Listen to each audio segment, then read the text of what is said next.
La difficulté de la situation togolaise, c'est que nous avons affaire à deux ennemis.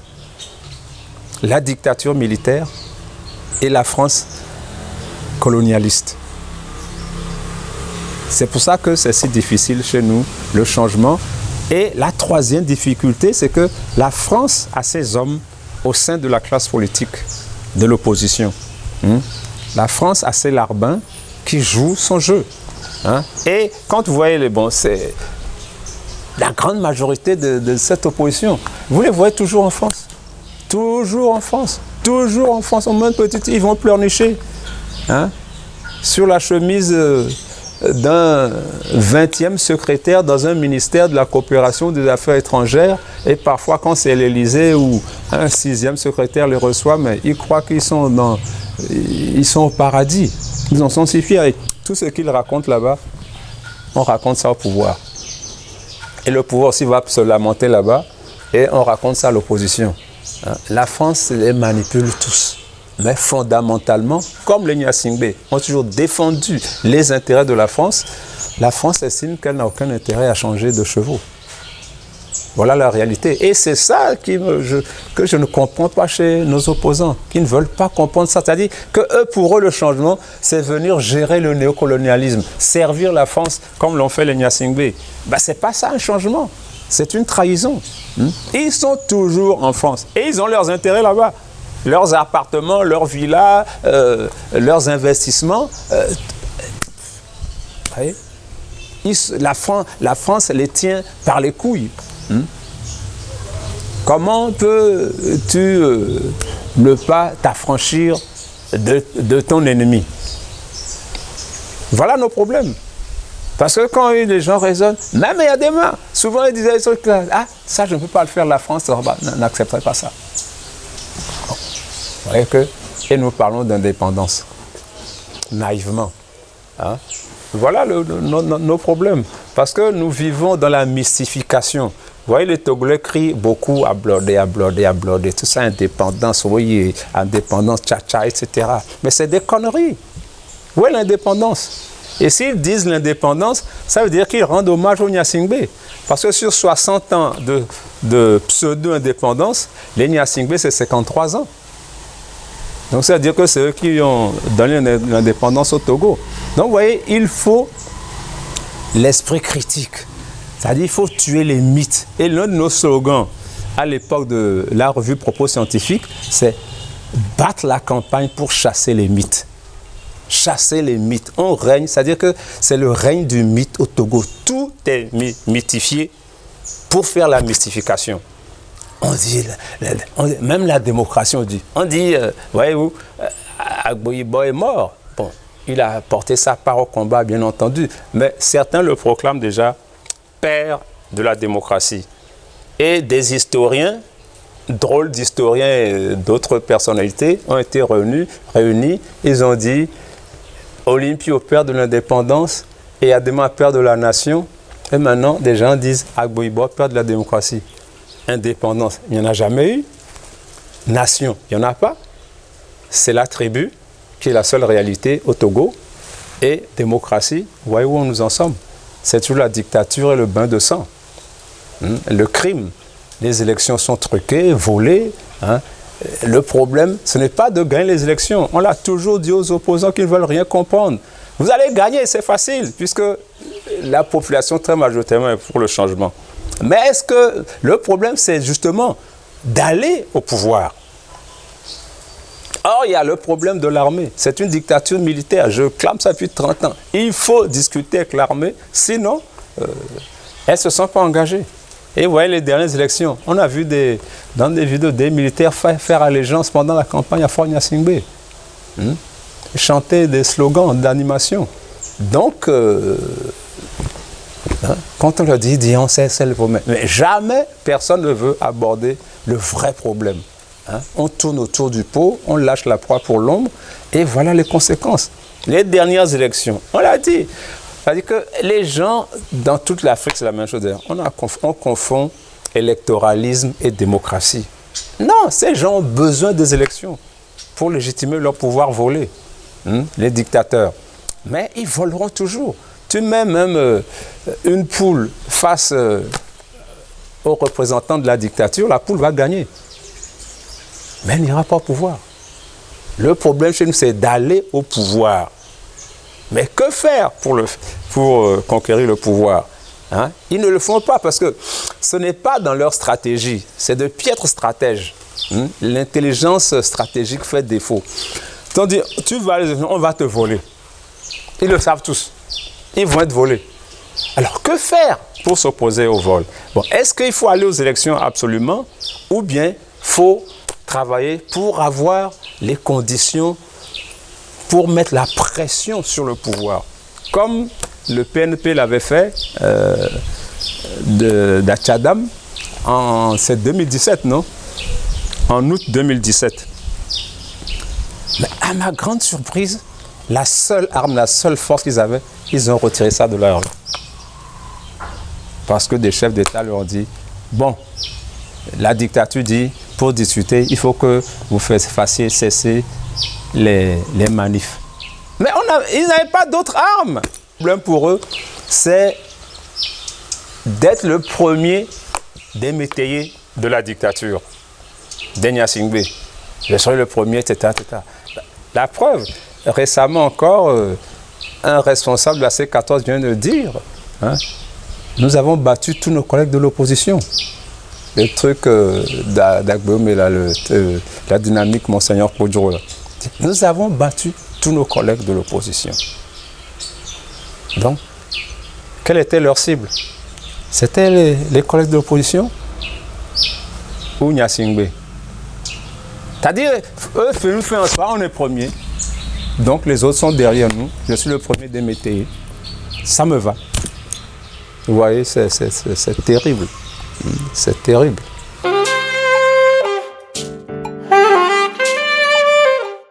L'armée, on l'a fait venir à la conférence nationale.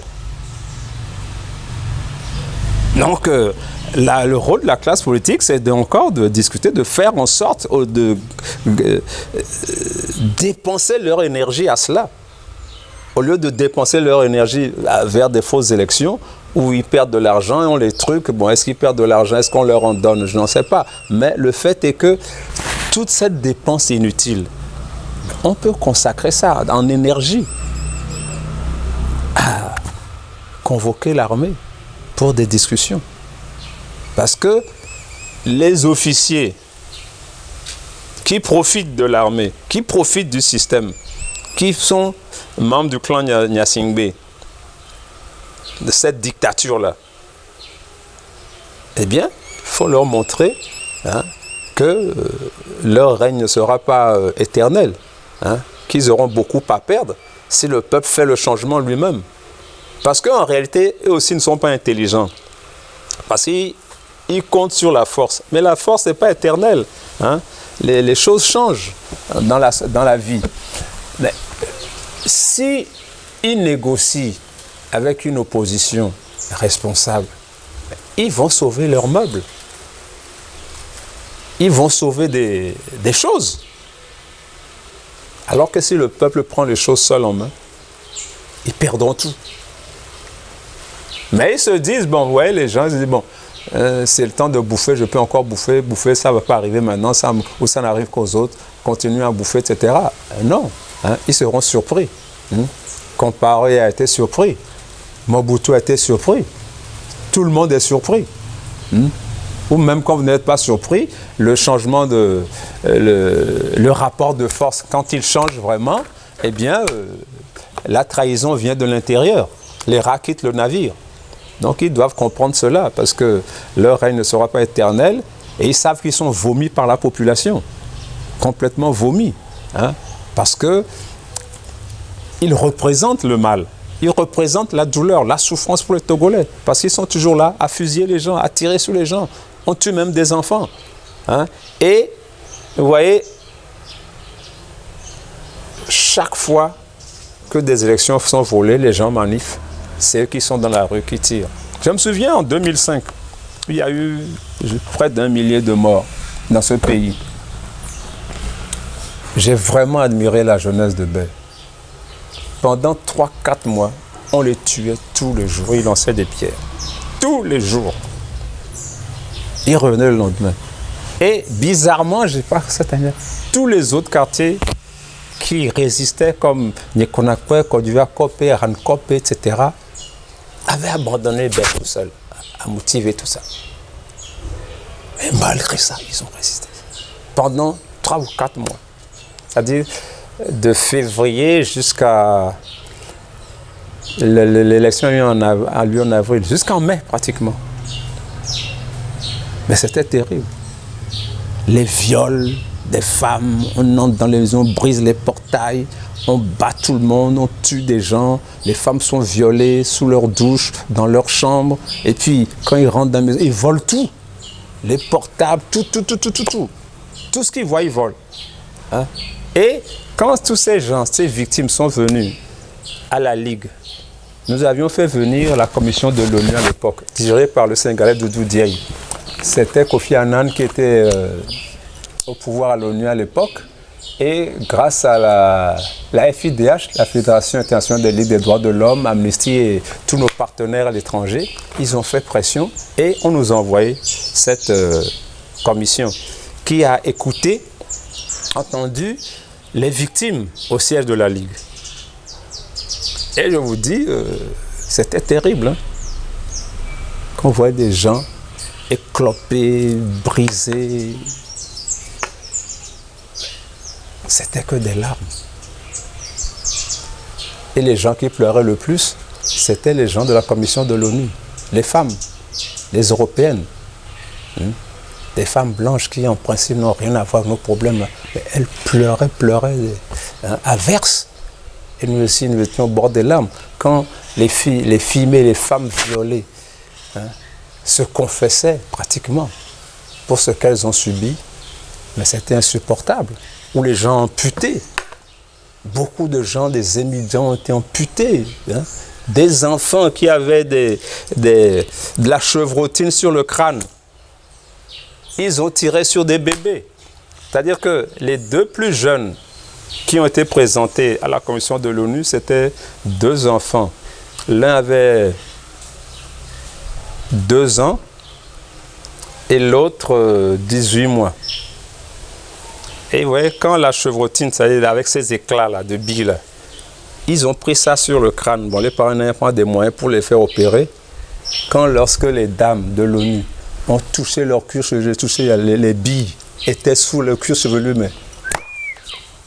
Oh là là là là là là. Des pleurs. Comment peut-on tirer sur des bébés? Ce pays va vers l'ensauvagement avec ce régime. C'est terrible. On a tiré sur des bébés. Et quand vous touchez le cuir chevelu sous les cheveux, vous sentez les billes. C'est-à-dire que ces gens...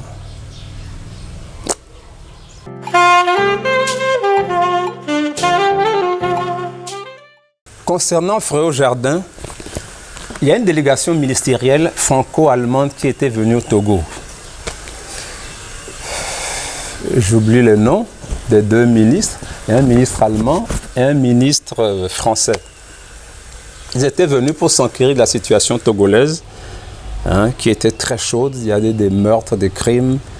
Et la population, l'opposition avait donné rendez-vous à la population à la place Fréau Jardin. Donc les gens ont dit, saignez-vous le front de bandeaux rouges et tenez une bougie à la main, en signe de paix. Effectivement, la place était noire de monde, toutes les rues adjacentes qui débouchaient, tout était noir de monde. Et moi, je n'étais pas sur la place, là, j'attendais la délégation franco-allemande au domicile de Monseigneur Podro, président du Haut Conseil de la République. On attendait là-bas, mais la délégation était en retard parce qu'elle avait rencontré Yadema Apia. Donc pour le faire venir, ils avaient pris du retard. Et le temps qu'ils arrivent, les gens qui étaient à la manif ont tapé à la porte de Kodjo et ils ont emmené 9 ou 10 cadavres. Je ne sais plus le nombre exactement. Ils ont été alignés par terre sur la terrasse et on les a recouverts d'un pagne. Et puis après, les ministres allemands et français sont arrivés. Donc la première chose qu'on a fait, c'est de leur montrer les cadavres, des crimes commis par le régime Eyadema contre le peuple togolais. Et je vous jure, les 2 ministres sont vus, ils n'ont jamais vu de cadavre. Des gens fusillés avec des balles, etc. C'était tellement ému, hein, se sont vraiment retenus pour ne pas éclater en sanglots face à l'horreur. Et le drame, il y avait parmi les gens qui attendaient la délégation, Madame Adouayom, dont un frère était parmi les morts. Mais quelqu'un a dit, cachez ça, il ne faut pas lui dire, il ne faut pas qu'elle voie ça. Donc vous voyez, bon, notre lutte pour le changement se fait dans un fleuve de sang. Et c'est ça qui est terrible. Et quand par rapport à ces choses-là, vous voyez les responsables de l'opposition faire n'importe quoi, moi vraiment, ça me chagrine énormément. Parce que c'est comme si toutes ces vies perdues ne leur disaient rien, avec leur stratégie, leur plan foireux. C'est-à-dire, tout leur plan, c'est moi. Je veux être président, c'est pas moi, ce sera personne. Tous sont comme ça. C'est dommage.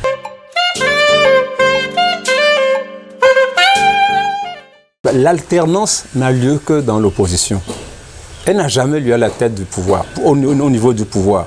C'est ça que j'ai dit tout à l'heure que les gens voulaient être le premier des métayers. Pas plus. Parce que vous voyez, en début des années 90, c'était le cas d'Agbouibo qui était leader de l'opposition. Et par rapport à ça, eh bien,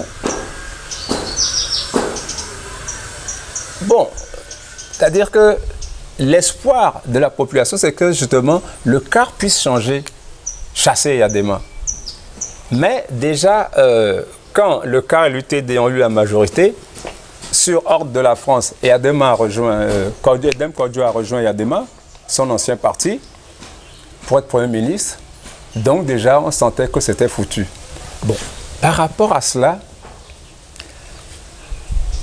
les gens se sont rendus compte finalement que si la présidentielle vient, Agbouibo ne pourra plus faire l'affaire parce que déjà, on lui a volé sa victoire aux législatives, il n'a rien pu faire. Bon, face à des démons en personne, il ne pourra rien faire non plus. Donc on a dit, il faut quelqu'un qui ait des armes. Et la propagande a présenté Gilles-Christ Olympio comme celui qui a des armes, a une armée, puisqu'on l'accuse toujours de complot venant du grand homme armé, etc. Et la rumeur, la propagande disait que lui va gagner, mais Eyadema partira parce qu'il a des armes, il a son armée, Rawlings et l'armée ghanéenne vont l'épauler, et des Marines aussi américains viendraient enlever Eyadema de Lomé 2. On dit aux gens, ça ne peut pas se passer comme ça. On dit, ah, c'est toujours vous, c'est toujours vous. Vous allez voir. On a voté, Gilles-Christ a écrasé Eyadema, mais vraiment écrasé. Hein. C'était une marée rouge, c'était leur couleur, c'était orange ou jaune. Des tiabons.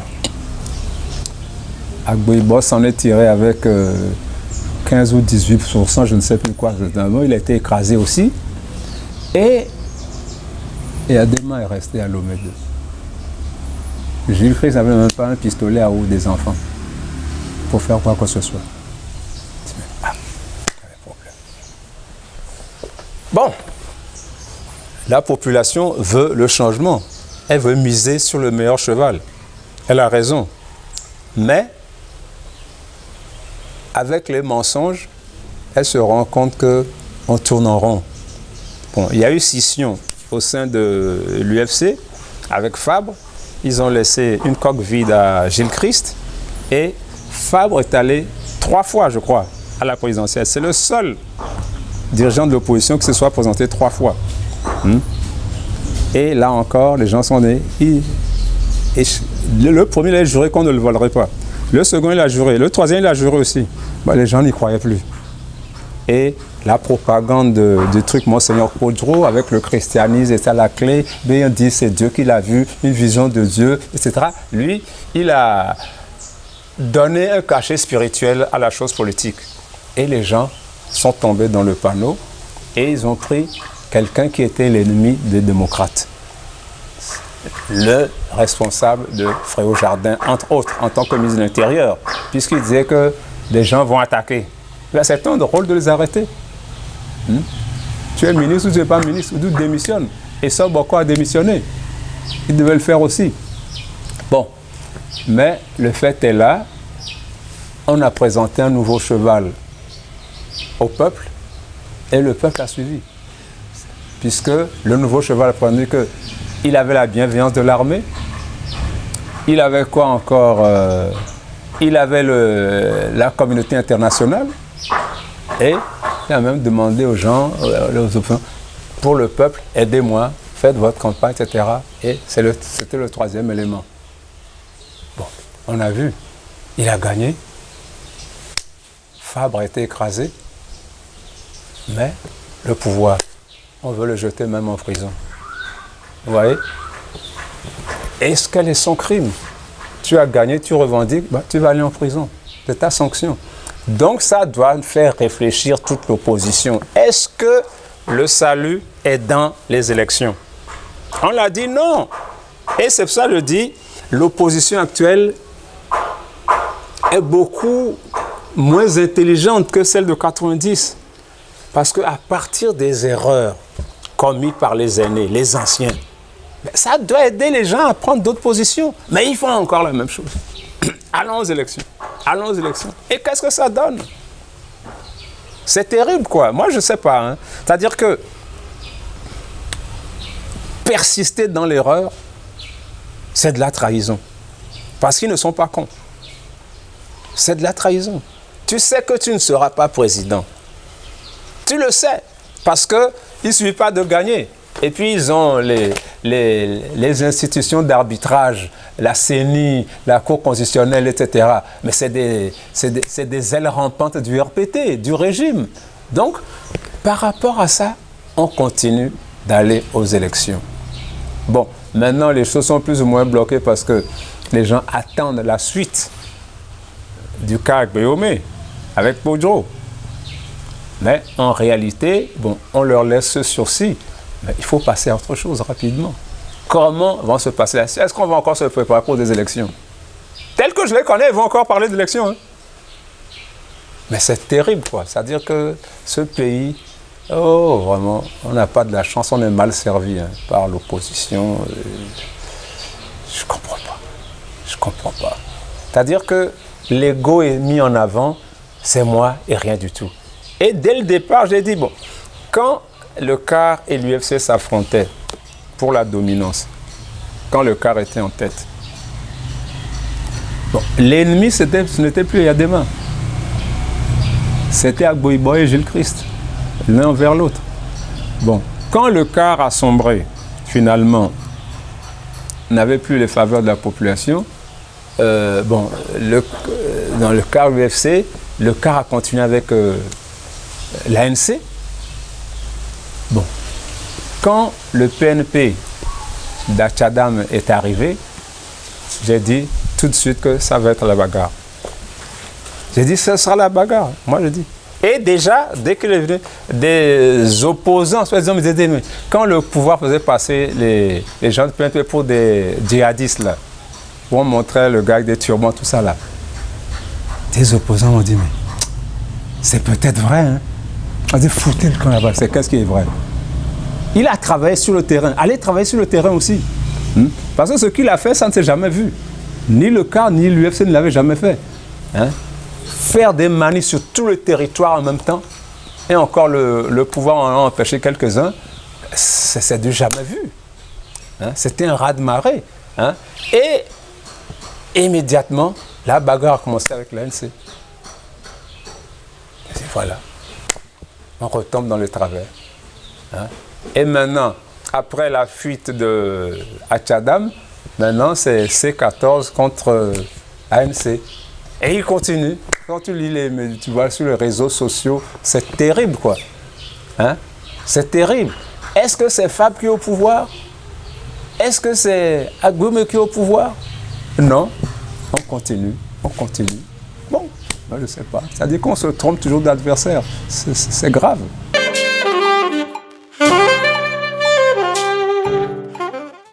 C'est 60 ans d'une culture du mensonge et des contre-valeurs. Il faut mentir, il faut salir son voisin, il faut tuer, égorger.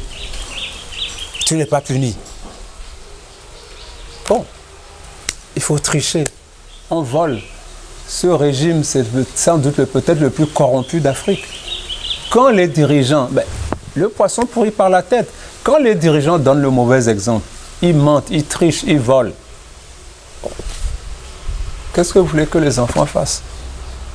Quand des parents aujourd'hui vont gratter les bulletins de leurs enfants pour les faire passer alors qu'ils ont eu 2 de moyenne, on transforme ça en 12. Mais ils ne sont pas assez intelligents pour aligner toutes les notes pour que ça fasse 12. Avant, en notre temps, c'est les enfants qui grattaient le bulletin. Maintenant, c'est les parents qui le font. Qui trichent, qui volent, qui encouragent leurs enfants à tricher, à voler. C'est les parents qui vont acheter des faux diplômes à leurs enfants. Comme tu l'as dit, c'est le règne des contre-valeurs. Et justement, l'une de nos luttes, le combat à faire justement, c'est de restituer ces valeurs-là. Hein? Les valeurs qui développent un peuple. On ne peut pas bâtir un peuple et l'éduquer un peuple sur le mensonge. Hein? Parce que c'est du sable mouvant. Hein? Sur la crapulerie, la tricherie, le vol. Or, la plupart des jeunes aujourd'hui, ils ont ça en tête, tricher. Même les étudiants, il faut tricher, etc. Il faut faire des magouilles. Et parfois, ils trouvent des professeurs corrompus et complaisants pour les aider à tricher. C'est grave qu'un enseignant puisse aider des enfants, des étudiants, des élèves à tricher. C'est gravissime. C'est un crime. Hein? Donc, voilà nos réalités. Donc, quand tout le monde fait passer les business et la truanderie comme une norme, c'est foutu. C'est foutu. Et quand on achète des députés, des opposants à l'Assemblée nationale, on les achète. Ouais, le peuple t'a donné un mandat, c'est toi qui veux nous aider à changer le pays, à combattre la dictature. Et la dictature t'achète. J'ai dit, mais ces gens-là, qu'est-ce qu'ils vont raconter à leurs enfants? À tous ceux auxquels ils ont dit que la dictature est mauvaise. Qu'est-ce qu'ils vont leur dire? Mais ils sont courageux, hein? De tromper tout un peuple comme ça, de mentir, de trahir. Mais ils sont vraiment courageux, hein, dans leur crapulerie. Bon, c'est-à-dire que quand on a mis maintenant en avant les contre-valeurs, c'est foutu. Mais il faut chasser ce régime. C'est ce régime qui est la tare de ce pays. Hein? Il faut chasser ce régime et revoir l'éducation, revoir les valeurs, revoir les textes, les lois et tout, et faire cesser le règne de l'impunité. Parce que quand tu commets des crimes et on ne te punit jamais, tu encourages d'autres. Qu'est-ce qui nous fait peur à tous? Nous, les humains qui sommes des animaux sociaux, c'est la loi. Quelqu'un peut te déplaire, tu dis, mais si je lui casse la tête à un truc là, je vais lui casser la tête. Mais tu dis, si je fais ça, je vais aller en prison. Ça va te dissuader. Mais cette dissuasion n'existe plus. C'est la jungle. Hein? Et quand les gens n'ont plus confiance en la loi, c'est foutu. Hein? C'est foutu. Et vous voyez, les Togolais sont devenus violents aujourd'hui. Ils étaient très réputés pour leur caractère paisible avant. Mais aujourd'hui, vous voyez, les gens ils règlent les comptes dans la rue, à coups de marteau, on attrape un voleur, on le tue une fois sur deux. on le brûle vif. Et des gens encouragent ça. Ils assistent à cela. Ils encouragent. Bon, et puis, même la répression, ils n'ont plus peur des militaires. Ils osent les affronter avec des pierres, avec tout ce qu'ils peuvent faire. Mais alors qu'avant, il y a 30, 40 ans, la vue d'un uniforme, les Togolais étaient terrorisés. Je vous dis, sous le parti unique, n'importe quel troufion de militaires avait presque droit de vie et de mort sur le Togolais, qui était terrorisé. Un seul militaire peut s'arrêter devant 10 personnes et les gifler. Personne ne va riposter. Parce qu'on est terrorisé. Et à l'époque même, beaucoup de cas qui peuvent aller à la police se réglaient au camp hérité. Des gens allaient signaler d'autres et puis on les arrêtait. Ils allaient prendre des militaires et puis on vous emmenait au camp hérité. On vous mettait dans un trou et puis on vous oubliait là-bas. Et je dis, lorsque avec la CNDH, quand Agbouiba était à la tête de la première CNDH là, on travaillait avec lui plus ou moins officieusement. Et puis la Ligue est arrivée après. Mais on a fait sortir des gens de prison qui étaient là-bas depuis 10 ans, 12 ans sans avoir été jugés. On dit, quel est ton dossier? On a accusé de quoi? On ne sait pas. On voit les juges. Et le titre, la science, il n'y a rien. C'est un baron de régime, un officier, enfermez-le. Parce qu'il reste 2-3 ans la gendarmerie, puis bon, ils ne font plus de place. Allez le loger à la prison civile. Des gens ont passé des années là-bas, sans accusation, sans rien du tout. Ils ne savaient même pas ce qu'ils avaient fait.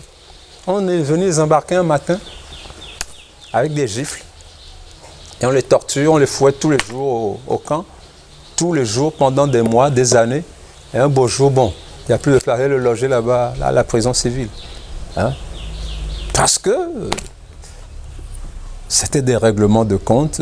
Chacun était tout puissant, il faisait faire ce qu'il... Et puis, ils oubliaient qu'ils avaient fait enfermer quelqu'un là-bas demain. Si tu te souviens, on m'a dit, bon, sortez-le, ça va comme ça. Mais ils oubliaient.